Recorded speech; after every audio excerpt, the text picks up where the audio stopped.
Hi everyone, welcome in and happy Halloween. I hope you're having a good day. So last week, remember we learned about regular verbs and their endings. And this week we're going to learn about some irregular verbs and the different types of patterns they follow. So let's get started. First, we're going to just look at the overview so we know what's coming up in this PowerPoint. So first, we're going to do a little review of what we learned last week so we know what we've already covered and we can be ready to learn about irregular verbs. So then we're going to learn about regular verbs and their patterns. And then we're going to watch a video that kind of summarizes our lesson. And then we're going to do some practice words at the end as a class so we can practice knowing our irregular verbs. So we're going to review from last week. So last week we learned about regular verbs and how if you want to change a verb to the past tense, you just add ed to the end of the word. So for our examples here, we have work, fix, and play. So if you just add an ed onto the end of those, it makes worked, fixed, and played. And then for words that end in E, we just add a D to the end. Since there's already an E, there's no need to add another E. So we just do a D. And for these examples, we have live, dance, and bake. So we add our D to the end of those words, and we have lived, danced, and baked. So that's what we learned about last week. Now let's see what kind of crazy patterns irregular verbs follow. So I have a little question for us that'll get us a little familiar with the concept of irregular verbs. So my question for you is, when would it be okay to break the rule of no running in the hallways? Because, we always tell you no running in the hallway, always walking in a straight file line. So when do you think it would be acceptable to break that rule and not walk in the hallway? Right, in emergencies. Good. So that's kind of how irregular verbs work. So it's the same for regular verbs. In special cases, they can also break the rules.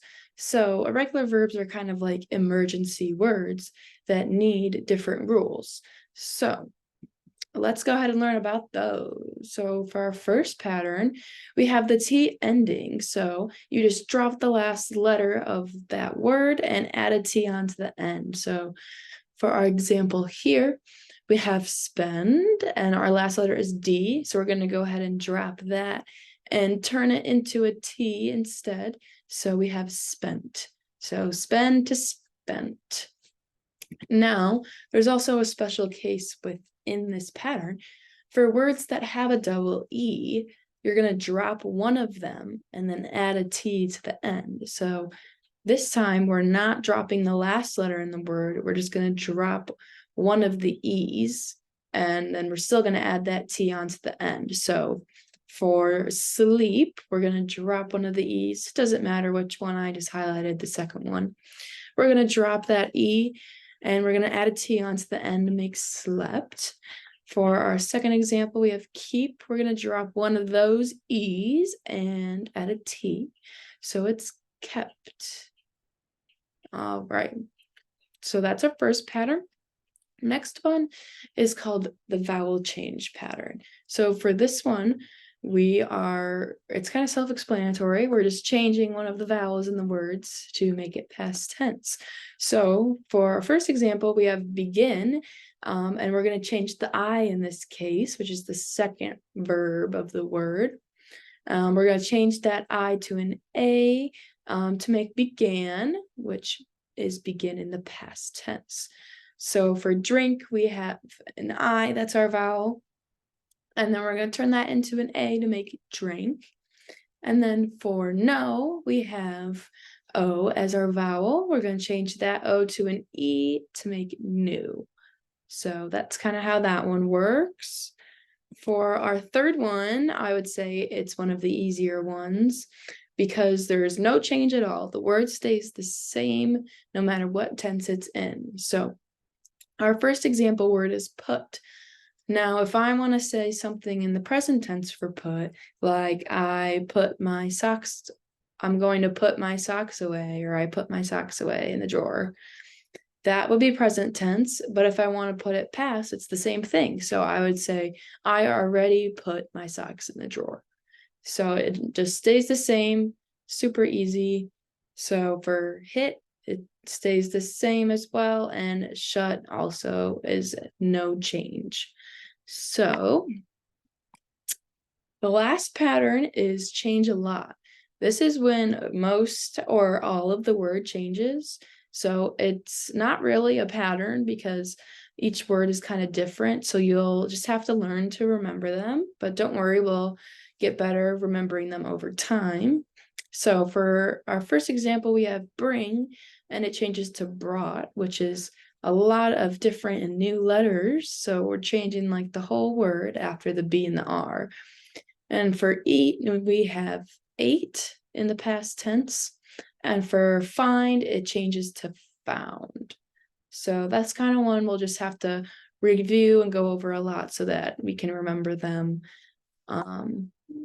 over this week. So I have a little video for you guys just to kind of summarize what we've learned and all the patterns, and just give you another way to learn about irregular verbs if that was too fast for you. And it's just a little fun video to learn about our lesson with. So here we go.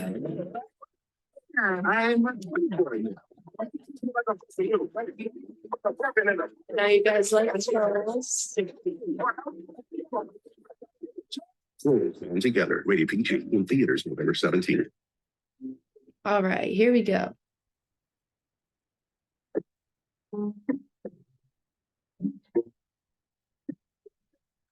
It is me, Indy, or you can call me Ed. I usually send doing words into the past, but sometimes it does not work.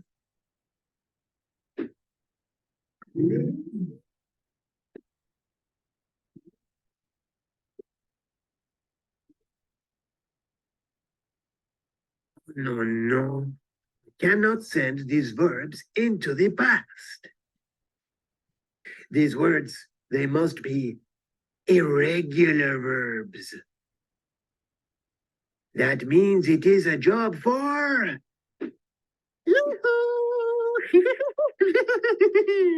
irregular Sue.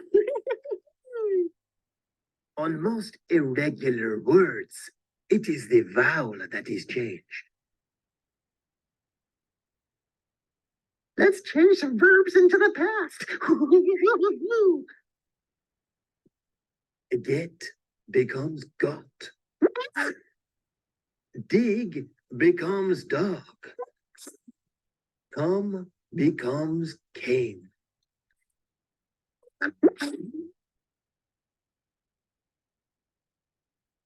But if only it was so easy.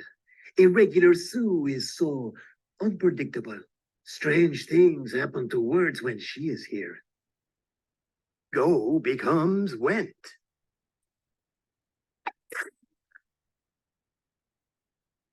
Eat becomes ate.